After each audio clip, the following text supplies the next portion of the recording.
Welcome back. It's another Locked On NFL Insider Report. I'm your host, Kainani Stevens. Our Locked On NFL Insider, Isaiah Stanback, is joining us once again with his expertise. And, of course, the big news of the day, we'd heard word of it before, but it became official. Tom Brady is done with football after a storied career, the biggest winner of all time. Many consider the greatest quarterback of all time.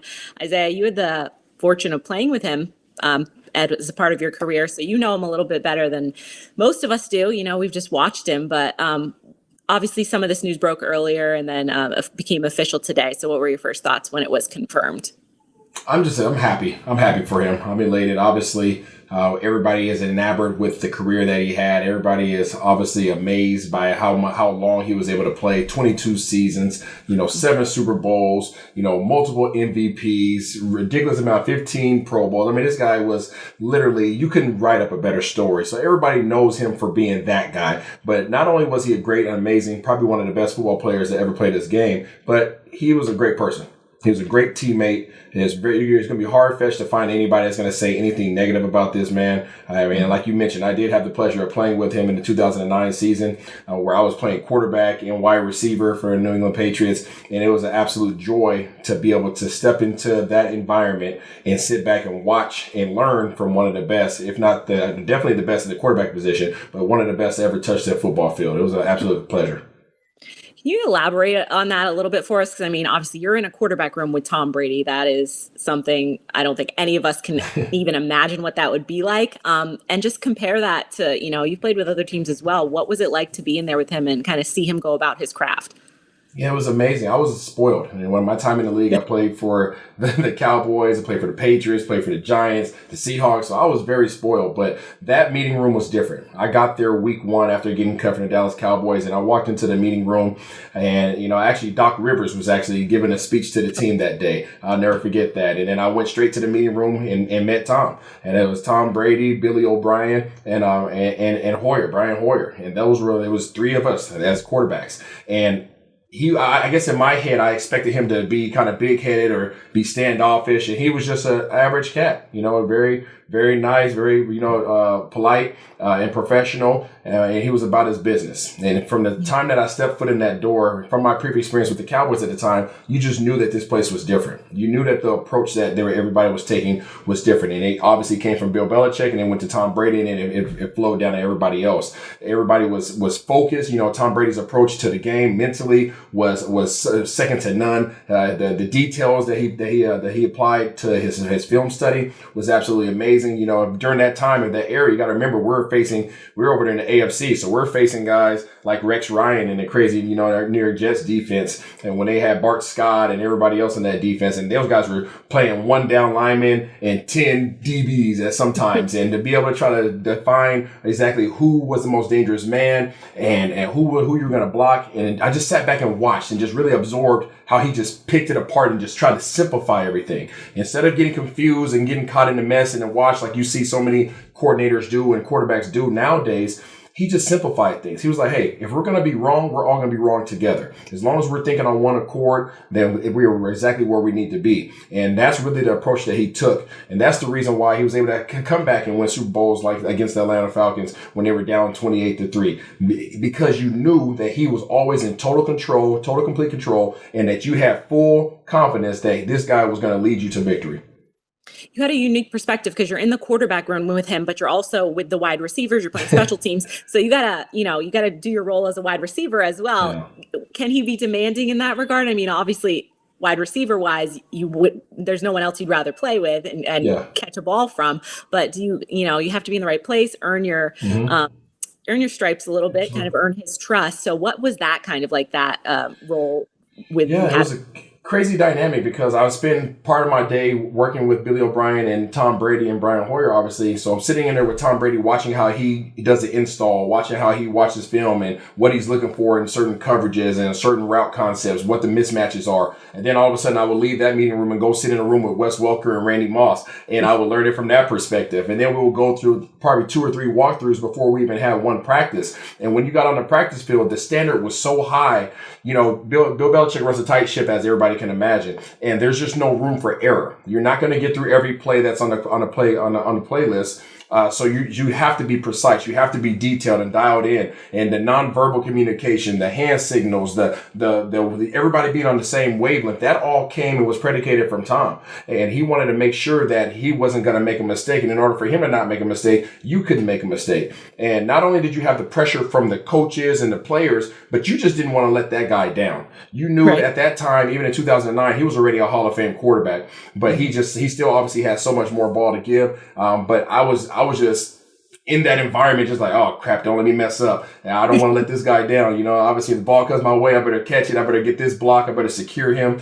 And, you know, you just did, it made you want to be at your best at all times.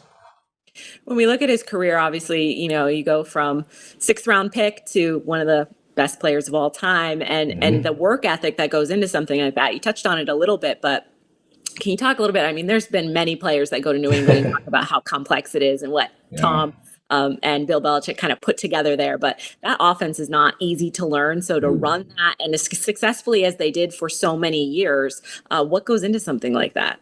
I can give you a perfect example. We're getting ready to play the New York Jets in Revis Island on one Sunday night game. And I remember that we were going to play an 8 p.m. game Eastern on Sunday night. And that morning, all right, Saturday night, we had meetings. And we asked, Billy O'Brien asked Tom, hey, what time are we meeting tomorrow to go through the playlist? You know, obviously the call sheet that you see all the offensive coordinators holding. And he said, 6:30. And I was like, oh, that's a little late. You know, obviously the game's at 8. Why are we meeting at 6:30? He was like, no, a.m. Now, so I'm like, third year in the league, probably shouldn't say nothing. I'm in the presence of greatness. I'm just going to just bite my lip. But in my head, I'm like, why are we getting up at 6:30 a.m. to meet when we don't play until that night? And we sat there with a little cup of coffee. I had my hot chocolate, and we went through every single play where he would read the play out loud. He would go through exactly where his reads were, 1, 2, and 3 versus this coverage. This is where I'm going with the ball. Boom. Okay, read the next one. And we would go through all 300 plays on that list. And we sat there for whatever duration it was. And then we broke bread, left the table like nothing ever happened. And then we went to the stadium later on that night and played a game. And that's the approach that he took in terms of the amount of detail that he applied. By the time he touched the football field, he already knew what you wanted to do and he already knew what you were going to do. So that's why you never saw him flustered. He was always prepared. And I think we can all understand that it takes a lot of effort and a lot of behind the scenes work to play in the NFL, but Tom Brady kind of took it to another level. And we've heard stories. So it's fascinating to hear it from your point of view to see like what actually goes into this and what time of the day this is going on and all of that. Obviously, he's known throughout the league from former players as being a great teammate. And I think as someone that, you know, didn't necessarily start with him, but kind of ended up playing with him and then played elsewhere, can you kind of elaborate as that as well? Because I mean, for someone that's that successful, you'd assume they'd be very arrogant and like maybe hard to play with at kind of like star level. But at least from my time covering the team and then from what I've heard from you as well, everybody's very complimentary of him as a teammate. He's a great teammate. And I think everybody, because of all the accolades that he has, tries to put him on a mountaintop, right? They try to isolate him and put him up like he's like greater than thou as a human being. And he's not. I don't think he looks at himself any differently than everybody else. He's just really good at what he does. Just like any other professional in any other industry. He's the best that's ever done it at his position. And that's the approach he takes on the field. Off the field, he's a normal guy. He's cracking jokes. He gave me a nickname, Stanny, and it's for somehow, some way, everybody and their mama still calls me Stanny to this day. But he likes to have fun and crack jokes, but he's about his business. And winning is the ultimate thing for him. And as long as that's what's going on, he's a joy to be around. I noticed at least, you know, the last couple of years, we've gotten a lot more of young quarterback talent in the league. Obviously, Patrick Mahomes is great. You know, Josh Allen, we got 2 in the Super Bowl coming up and kind of just it's gone back. You know, there's been years where there's lacking talent, but Tom Brady was kind of the pillar that connected maybe generations of quarterbacks. What's something you're going to miss about him in the league or seeing him? I know I think we did a stat that this was the first year we haven't seen the Aaron Rodgers or Tom Brady, you know, in the championship round. So that it's going to be strange, but I feel like there's a lot of talent there. So what's something you'll miss seeing?